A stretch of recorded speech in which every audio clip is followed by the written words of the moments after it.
நம்பிக்கை என்பது வேண்டும்.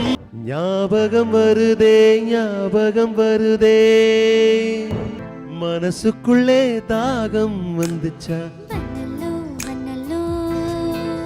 ஒரு வார்த்தை சொல்ல ஒரு வருஷம் தயங்கி நின்ன.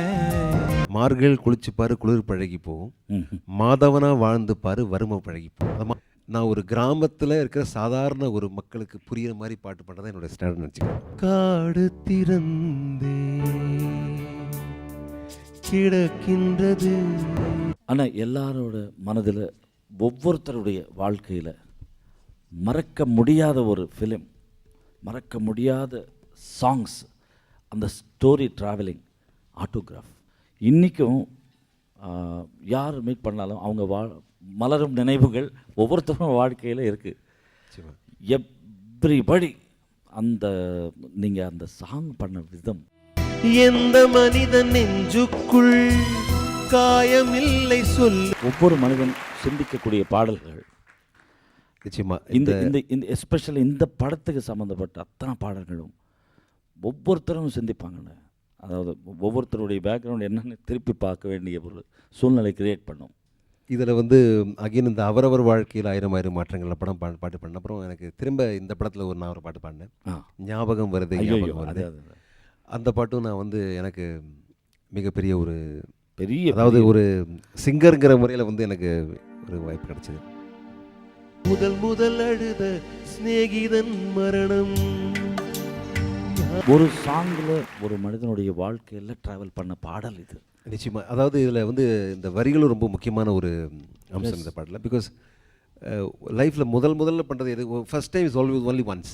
அதாவது அது எல்லாம் ஒன்றா தான் இருக்க முடியும். They cannot be two first time.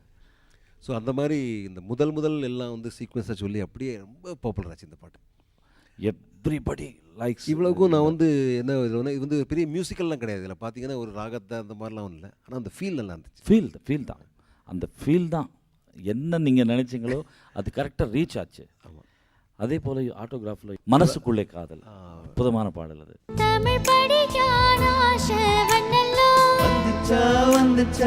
Tamil Malayalam பிறந்த ஒரு பாட்டு, ஹாண்டிங், பயங்கர very interesting and very successful song also. அதாவது நீங்கள் இதெல்லாம் பேசும்பொழுது உங்களுடைய மியூசிக் ட்ராவல் எல்லாம் பயங்கரமாக ஞாபகம் வருதுண்ணே.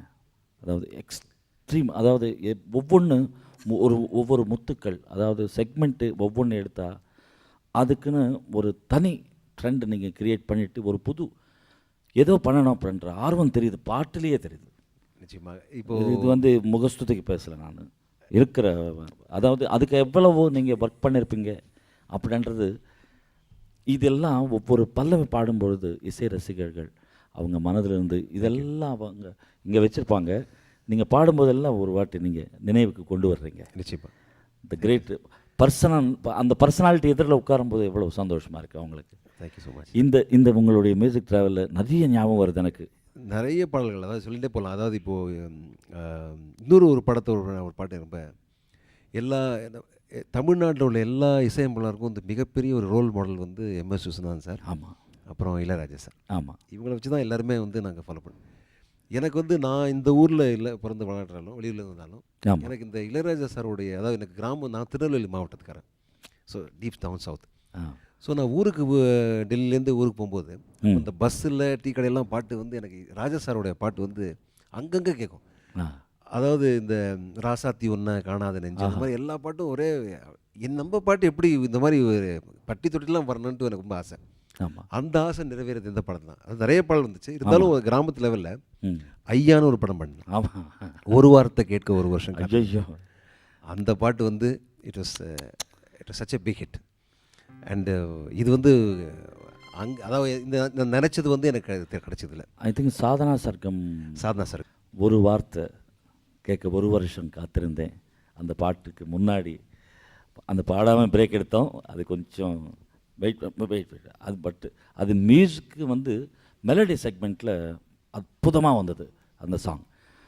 நீங்கள் செஞ்ச மெலடிகள், வசூல் ராஜாவில் ஒரு பாட்டு இருக்குது, அது பாடுவதற்கு முன்னாடி ஒரு வார்த்தை கேட்டுட்டு அந்த பாட்டு நீங்கள் நிச்சயமாக பாடணும்.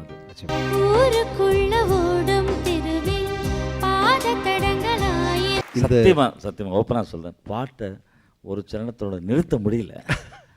அந்த அளவுக்கு ரொம்ப அருமையாக இவங்களும் பாடுறாங்க, நம்ம ஆர்கெஸ்ட்ரா அண்ட் சிங்கர்ஸ் என்ஜாய் பண்ணுறாங்க. ஆமாம், அதனால் அது ஒரு பெரிய இசை காரணம். கலைஞர்கள். அதாவது இந்த என்னுடைய ஒரு சின்ன ஒரு அப்சர்வேஷன் தான் சார். எல்லா பாட்டையுமே இந்த பாட்டு கூட நீங்கள் கவனிச்சிங்கன்னா அப்படியே ஒரு கதை சொல்கிற மாதிரியே இருக்கும். நீ நான் இது பண்ணேன் அதனால தான் அவன் நினச்சாங்க அப்படின்ட்டு. பொதுவாக இந்த மாதிரி கன்வே பண்ணுற பாடல், அதாவது என்ன சொல்ல வரோங்கிறது வந்து ஒரு தெளிவாக நம்ம சொன்னோம்னா அந்த பாட்டு வந்து நல்லா ரீச் ஆகும். நிச்சயம். நான் வந்து இருந்தாலும் நம்ம வந்து ஒரு இசைங்கிறது வந்து சில சமயம் ராகத்தை சம்மந்தப்படுத்தி நாங்கள் இப்போ பாட்டு பண்ணுறோம். ஆமாம். இப்போது உதாரணத்துக்கு இந்த திருட்டு பயலைன்னு ஒரு படம் பண்ணேன்னா, சரிங்க, அதில் தையத்தான்னு ஒரு பாட்டு. ஆமாம், அது வந்து ரொம்ப நல்லாயிருக்கும். அதாவது சாருகேசி ராகத்தை வந்து ஒரு பாட்டு பண்ணேன். அது போய் சொல்ல போகிறேன்னு ஒரு பாட்டு. இப்படி இந்த மாதிரி ஒரு ராகா பேஸ் சாங்ஸ், அப்புறம் நல்ல ஃபாஸ்ட் பேஸ் சாங். சினிமாங்கிறது வந்து ஒரு எல்லா வெரைட்டி இருக்கணும். ஸோ அது வந்து அது மிகப்பெரிய எங்களுக்கு வந்து ஒரு களம். அதாவது மியூசிக் டைரக்டர் நான் முதல்ல சொன்னேன்ல, சாங் பண்ணுறது வந்து ரொம்ப இன்ட்ரெஸ்டிங் ஒரு ஆக்டிவிட்டி. ஸோ ஒவ்வொரு பாட்டும் ஒவ்வொரு ஸ்டைலில் பண்ணுறதுங்கிறது வந்து ஒரு இப்போது நான் இந்த மெலடிக் செக்ஷனில் இந்த அர்த்தமுள்ள பாட்டில் வந்து 9 ரூபா நோட்டுன்னு ஒரு படம் பண்ணேன். டைரக்டர் தங்கர் பச்சன் படத்தை பாட்டு இல்லாமல் முழுக்க பண்ணிட்டாங்க. அப்புறம் வந்து ஃபுல்லாக அந்த பாட்டை வந்து எனக்கும் கவிஞருக்கும் போட்டு காமிச்சாங்க. அப்புறம் அந்த படத்தை பார்த்து இங்கெங்கே பாட்டு வரலாம் அப்படின்ட்டு அதுக்கு கவிஞர்கிட்ட பாட்டு எழுதி அதுக்கு நான் வந்து கற்பனையில் வந்து அதில் அவர் பாட்டு எழுதி கொடுத்தாரு. அதுக்கு நான் பாட்டுக்கு இசையமைச்சேன். அதாவது ஒரு பாட்டு வரி சொல்லி பாருங்க.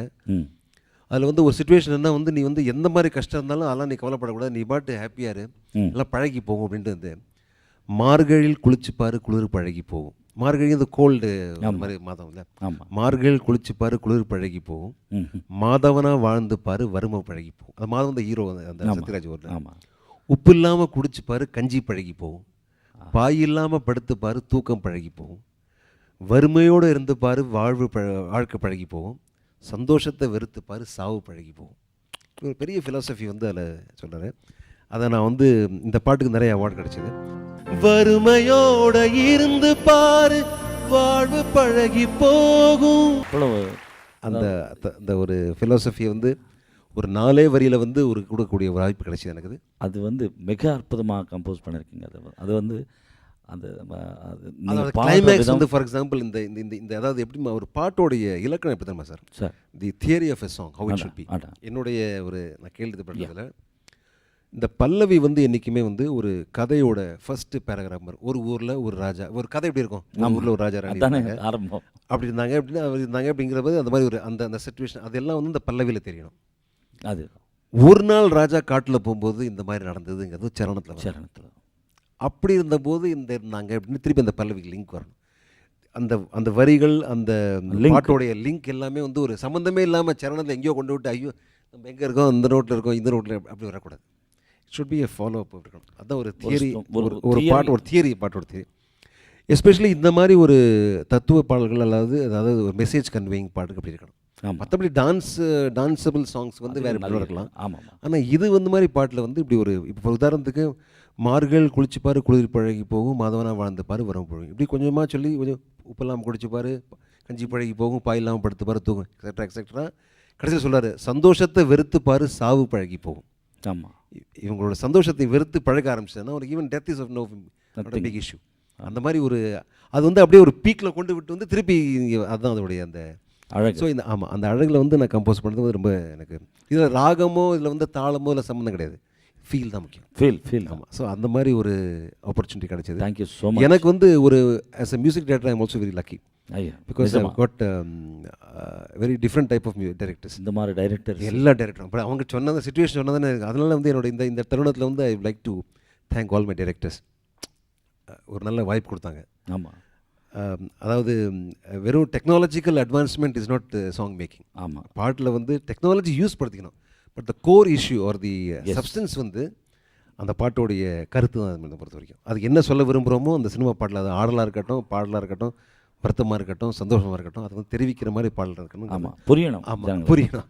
அதுக்கு நான் வந்து என்றைக்குமே நான் வந்து என்னுடைய தரம், அதாவது என்னுடைய ஸ்டாண்டர்ட்ஸ் வந்து நான் ஒரு கிராமத்தில் இருக்கிற சாதாரண ஒரு மக்களுக்கு புரிகிற மாதிரி பாட்டு பண்ணுறதான் என்னோடய ஸ்டாண்டர்ட் நினச்சிக்கிறேன்.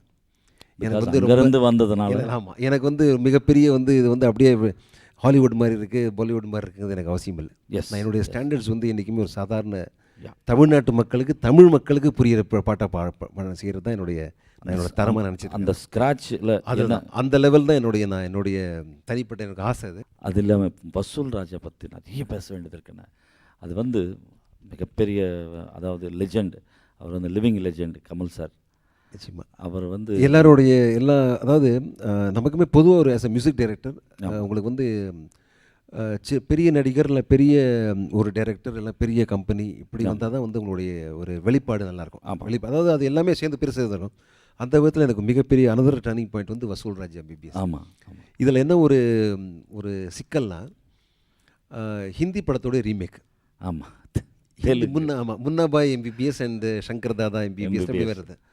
இப்போ அந்த ஹிந்தி படத்தை அப்படியே வந்து தமிழில் பண்ணிட்டாங்க. ஆனால் பாட்டு எடுத்துக்கல. அப்போ மற்றவங்க எல்லாம் சேஃபாக ட்ராவல் பண்ணுறாங்க. அதாவது இப்போ ஹிந்தி படத்தை ஹிட்டு, இந்த கதை ஹிட் ஆகும், இந்த ஜோக்கெல்லாம் இருக்கும். நான் மொத்தம் தான் இல்லை டென்ஷன் மாட்டுக்கிறது. பாட்டு புதுசாக இருக்கு, நம்ம ஹிந்தி பாட்டு இல்லை. ஆனால் ஹிந்தி பாட்டோட நல்லா இருக்கணுங்கிறது வந்து எனக்கு ஒரு 100% ஒரு சேலஞ்ச். ஸோ அந்த விதத்தில் வந்து நான் இதில் வந்து பெருமையாக சொல்ல வேண்டிய விஷயம், எல்லா பாட்டுமே ஹிட் இல்லை. கலக்க போகுது யாரு, ஐயோ பாட்டு, ஆழ்வார்பேட்டை ஆண்டவா, 10க்குள்ளே நம்பர் 1 சொல்லு. ஆமாம். அப்புறம் காடு திறந்தே கிடைக்கிறது மெலடி சாங். அதே மாதிரி அஃப்கோர்ஸ் த வெரி ஃபேமஸ் சிரிச்சு வந்தான் சின்ன தானாட்டு. ஆமாம். ஸோ இந்த மாதிரி எல்லா பாடலுமே இதில் வந்து ஹிட்டான ஒரு பயங்கர ரீச். எனக்கு வந்து அதில் வந்து அந்த அளவு அந்த டைரக்டர் சரண் சார் மற்றும் ஃப்ரீடம் கொடுத்தாங்க. எல்லாருமே எனக்கு சொல்லியிருந்தாங்க. ரொம்ப அதாவது எனக்கு வந்து ரொம்ப டென்ஷன். அதாவது இவ்வளோ பெரிய ஒரு நடிகர் வந்து கம்போசிங்கில் அவரும் உட்காருவார். ஆமாம். அதாவது பாட்டை கேட்பார். இவர் எப்படி நமக்கு பழக்கம் இல்லையே, அதை எப்படி பண்ண போகிறேன்னு பார்த்தா அவர் வந்து he was very very nice to me. ஐயோ, அவர் வந்து நான் ஒரு 10-15 நிமிஷத்துலேயே நாங்கள் பாட்டு பாடி வைப்போம், நல்லா இருக்குன்றார். ஸோ எல்லா பாட்டுமே ஒரு 20 நிமிஷத்துக்குள்ளே செஞ்ச பாடல்கள். பட் அது அவருடைய அந்த வெளிப்பாட்டில், அந்த ஆக்டிங்கில், அந்த டோட்டல் மேக்னம் ஓப்பஸில் வந்து பெருசாக வந்து ரீச் ஆச்சு. ஸோ அது வந்து எனக்கு காடு திறந்தேன் அந்த பல்லவி. காடு திறந்தே கிடக்கின்றது அந்த பாட்டு வந்து அந்த அளவு வந்து சார், அதாவது எவ்வளவு ரீச் ஆச்சு, பயங்கர ரீச். அதே மாதிரி இதில் வந்து எல்லா பாட்டுமே ரீச் ஆச்சு.